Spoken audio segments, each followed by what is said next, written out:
And what that means is that if I know that something flying, if I know the dragon, for instance, is 7 squares away from me and 3 squares up, I don't have to do any math. He's 7 squares away.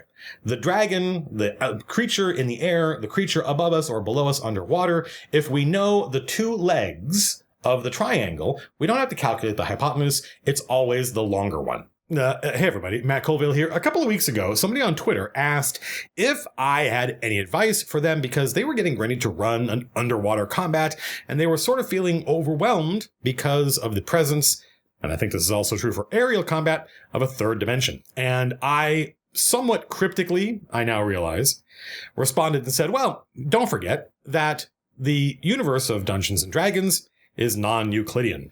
And I sort of expected, some people to scratch their heads, but other people, I can usually rely on some people in the community to explain my Oracle at Delphi-like statements. But in this instance, mostly what I got was people saying, what?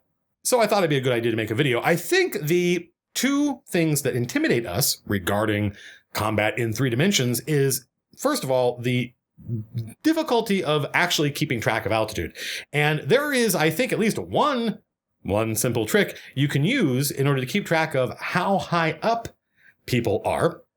And that is just put a die next to them, which is how many squares up they are. And, if you have a lot of D12s that you're not using, it's probably unlikely that people are going to be more than 60 feet up, for instance. So you put a D12 next to the mini on the battle mat, assuming that you're using a battle mat. Even if you're not, just having the minis on the table showing relative position, not necessarily absolute position, with a die, a D12 next to them, showing how many squares up they are, will help you out. So that's one problem, is the actual physical bookkeeping of how high up we are. But, one of the things that I picked up a couple of months ago, I haven't got a chance to use them yet, is this thing I got it from Paizo. It's a box with a bunch of acrylic stands in it, distributed by Tinker Tactics LLC.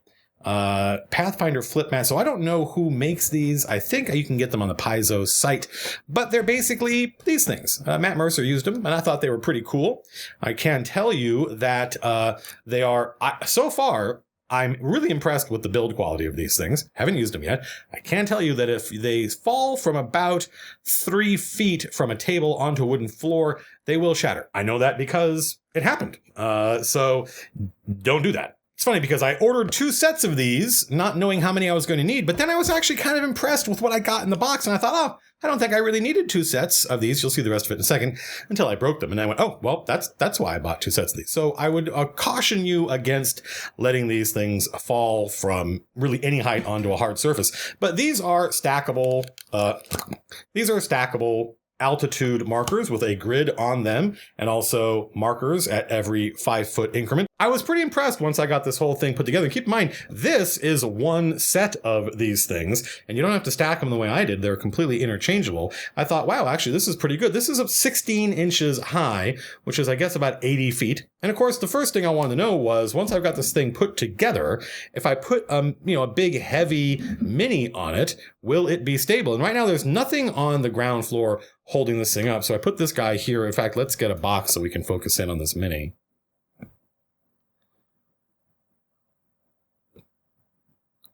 And if I hide a little bit, yeah, there we go. So yeah, pretty stable. I was pretty happy with this. And I put my Beholder mini over here in the background, and it wobbles a little bit, but any solution is going to do that. So I was, I have a high degree of confidence using this at the table. Of course, as somebody who has painted and assembled minis, for years, not very adroitly, I should add, I learned very early on not to get too precious about the minis. Stuff happens, things get knocked over, swords get bent, arms get knocked off. And so I just always have some crazy glue, and I often will use markers. If I need to glue a broken piece back on, I've got a whole bunch of different markers that I can use to just touch up the join.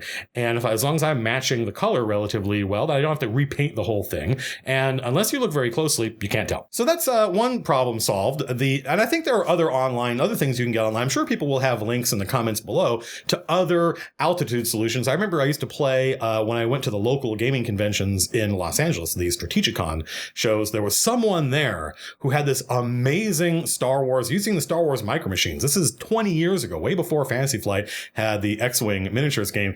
And he had his own homebrew rules for X-Wing versus TIE Fighter. And he had these rods that had these like alligator clips on them with, these ball and socket joints that would clip onto the mini, and it would allow you to move it in 3 dimensions. And then you could actually adjust how high up the thing was. So those were fantastic. I think that's somewhat more elaborate than we need. A solution like this is pretty straightforward, and it makes it, I think, pretty easy to keep track of how high up you are. The next problem, of course, then is calculating range. And I think this is where people start to get intimidated. And that's why I tweeted and said, remember that the universe of Dungeons and Dragons is non-Euclidean. What does that mean? Well, first of all, I'm not going to assume that you know anything about what I'm talking about. A Euclidean universe is the one that we find on graph paper. And it's one where, as Euclid explained to us, I don't remember how long ago it was, 2,500 years ago, that if you have 2 lines and they're at one distance at this point, and you can pick any other arbitrary point, and the distance is the same as the first instance, the A to B is the same as C to D, then those 2 lines are parallel. This is the parallel postulate, and they will never intersect. They will never meet. And that's true in a Cartesian universe. In other words, a normal grid. But it's not true on, for instance, the surface of the Earth. The surface of the Earth is curved, which means you can have 2 right angles at the equator, and this is 90 degrees, and this is 90 degrees, but if you follow them all the way up, they will eventually meet they are not parallel, they will meet at the North Pole. One of the happy side effects of working in a Euclidean universe is that we can figure out what the angles and distances of a triangle are if we know just a little bit of data, and this is called the Pythagorean Theorem, the a squared plus b squared equals c squared, and this, I think, is where dungeon masters sort of get hung up, because instinctively we know, that if a flying creature, let's say a dragon, or a creature underwater, it could be a player character, is 7 squares away from us and 3 squares up, that the distance in range is not 7 or 3, it's some other number.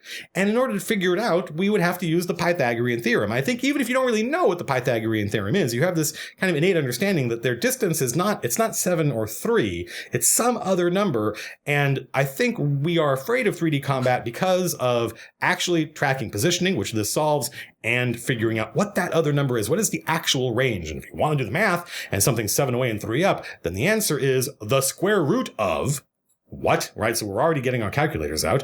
The answer is the square root of the sum of 7 squared plus 3 squared, which is, 49 plus 9. So that's 58. So whatever the square root of 58 is, which I don't know. This is unreasonable. It is unreasonable to expect the dungeon master to figure this out. And that's kind of what I was getting at when I said, well, the good news is that the universe of Dungeons and Dragons is non-Euclidean, because thanks to an innovation that came with 4th edition.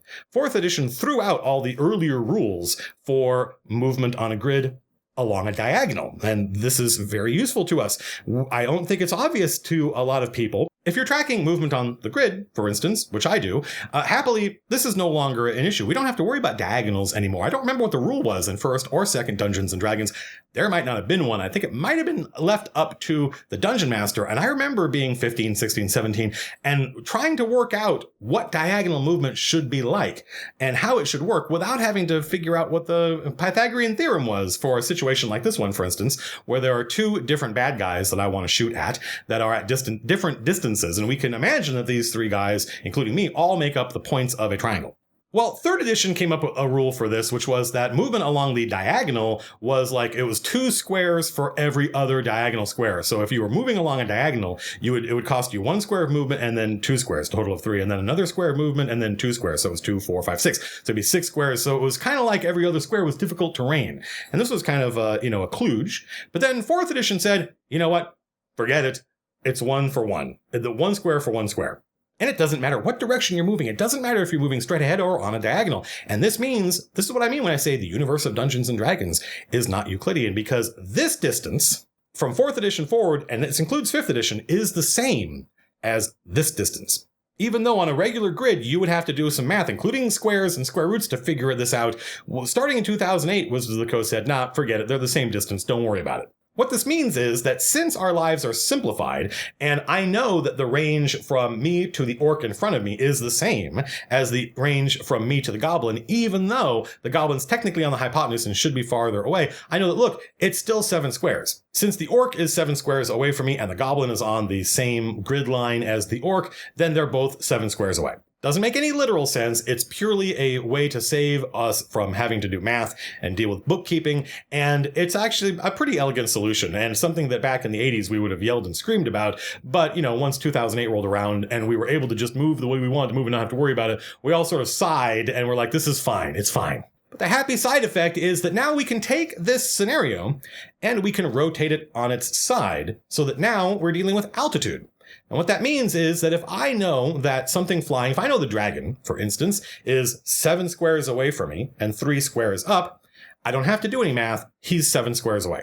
The dragon, the creature in the air, the creature above us or below us underwater, if we know the 2 legs of the triangle, we don't have to calculate the hypotenuse. It's always the longer one. The distance, the range between me and my target is always whichever is the longer of the 2 numbers from across and up or across and over. Something that's 3 squares away and 7 squares up is just as far away as something that's 7 squares away and 3 squares up. They're both 7. Go forth, then, therefore, using either dice to denote altitude or get yourself some of these swanky. I always try to make sure that if I'm recommending something that has, that is somewhat expensive, that there's also a cheap way to do it. So using dice to track altitude is very simple and straightforward, or you can get these cool stands, and that'll make it easy to keep track of where in the physical space they are. And then if you just know how far out they are and how far up they are, you pick whichever is the largest, and that's the range. This isn't the video talking about strategy for fighting in 3rd dimensions. I don't really have one of those other than remember that in 5th edition, you can, as they used to say back in the 70s wargaming, you can split, move, and fire, meaning you, instead of moving and attacking or attacking and moving, you can move a little bit, attack, and then move the rest. And that allows bad guys, flying bad guys, to swoop in, attack, and get away. But be careful because you will discover quickly running a combat like that the bad guys often don't have enough movement to get far enough away to be out of range.